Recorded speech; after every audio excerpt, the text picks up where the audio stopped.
रोहन और सीमा की नई नई शादी हुई थी। घर में ससुर यानी के रोहन के पिता सुधीर जी और वे दोनों बस 3 ही लोग थे। इस घर को रोहन के माँ बाप ने जीवन भर पाए जुटाकर बड़ी मेहनत और अरमानों से बनाया था, वरना आज के समय में मुंबई में घर बनाना तो दूर की बात है, किराए पर लेना भी बहुत बड़ी अचीवमेंट से कम नहीं है।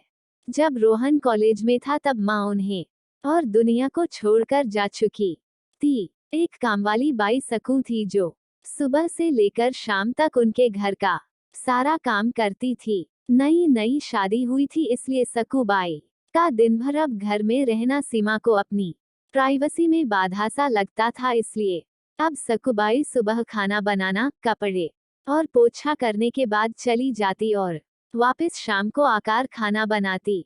सकूबाई की दोपहर की गैर हाजिरी से कई छोटे मोटे काम दिखाई देने लगे, जिनमें से ज्यादातर काम बिना कहे सुधीर जी ये सोचकर कर लिया करते कि बहू को मदद हो जाएगी। लेकिन बहू सोचती कि ससुर को औरतों के काम में दखल देने की आदत है। एक दिन मौका देखकर सीमा ने रोहन से कहा, क्यों ना हम बाबूजी को वृद्धाश्रम में भेज दे। सिर्फ एक बार पैसा भरना पड़ेगा और उन्हें भी अपने उम्र के लोगों का साथ मिल जाएगा। हमें भी अपनी प्राइवेसी के बारे में ज्यादा सोचना नहीं पड़ेगा। रोहन ने सीमा की बातों पर ज्यादा ध्यान नहीं दिया।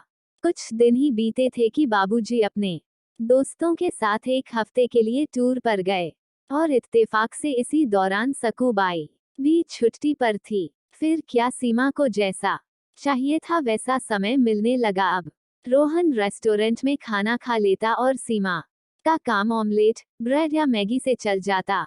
खाना बनाने की टेंशन नहीं थी, लेकिन घर में निकलने वाले सारे काम तो अभी भी करने ही थे। ससुर जी की गैर हाजिरी में सीमा को एहसास हुआ कि वह बिना कहे ही जो काम कर लिया करते थे उनसे कितना फर्क पड़ता था। छोटे मोटे लगने वाले यह काम भी काफी समय और एनर्जी लेने वाले थे। कुछ दिन बीतने के बाद एक दिन रोहन सीमा को कहता है, चलो आज कहीं बाहर घूम कर आते हैं। सीमा बड़ी खुशी सज-धज कर बाहर घूमने के लिए तैयार हो जाती है। रोहन सीमा को अपने घर से 4 किलोमीटर दूर एक चौल में लेकर आता है। एक आदमी रोहन के हाथों में एक चाबी देता है। रोहन उस चाबी को लेकर चौल का एक कमरे का दरवाजा खोलता है। कमरा खुलते ही 2 रूम वाले उस छोटे से अंधेरे से भरे घर के अंदर रोहन सीमा को लेकर जाता है और कहता है, कैसा लगा तुम्हें हमारा नया घर? रोहन कहता है, हम अगले महीने से इसी मकान को भाड़े से लेकर रहेंगे अलग और अपनी प्राइवेसी का मजा लेंगे। अभी मेरी आमदनी के हिसाब से हम इसी को एफोर्ड कर सकते हैं।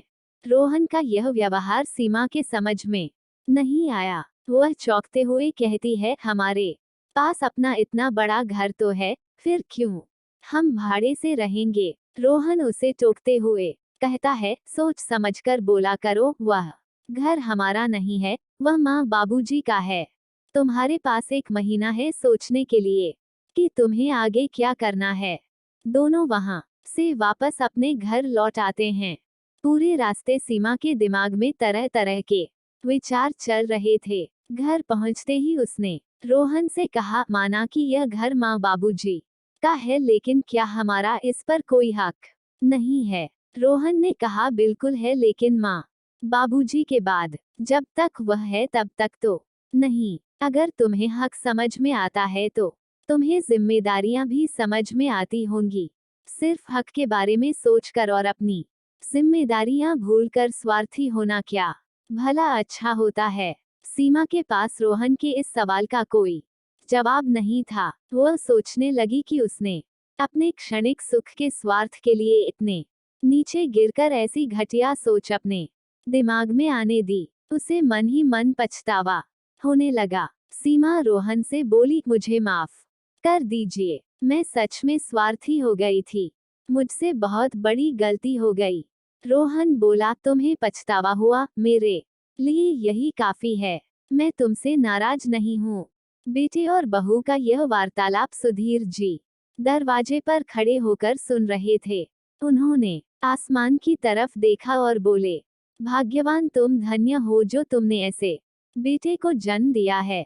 उन्होंने दरवाजा खटखटाया। बहू ने दरवाजा खोला तो उनके हाथों में पकड़ी थैली से गरम गरम समोसों की सुगंध उसको आने लगी। ससुर ने अपनी बहू से कहा, वो कोने वाले हलवाई के पास से लाया हूँ, तुम्हें बहुत पसंद है ना। सीमा को अपने ससुर के प्रति विचार और ससुर के उसके प्रति प्यार, उन दोनों का फर्क समझ में आते ही उसकी आंखों में पश्चाताप के आंसू और चेहरे पर अपने परिवार के प्यार के कारण मुस्कान आ गई। दोस्तों, इंसानी दिमाग में दिन भर में हजारों विचार आते हैं, कुछ अच्छे कुछ बुरे, लेकिन किसी भी विचार को शब्दों में परिवर्तित करने से पहले उनको समझना बहुत जरूरी है। अक्सर विचार और वास्तविकता एक दूसरे से मेल नहीं खाते हैं। हमारे बुजुर्ग जो हमें बोझ लगते हैं, जिनसे हम बात बात में चीड़ जाते हैं, और ऐसा इसलिए होता है क्योंकि हम स्वार्थी होकर सोचते हैं और हम उनके योगदान को समझ नहीं पाते। वो हमारे जीवन में बहुत अहम किरदार निभाते हैं।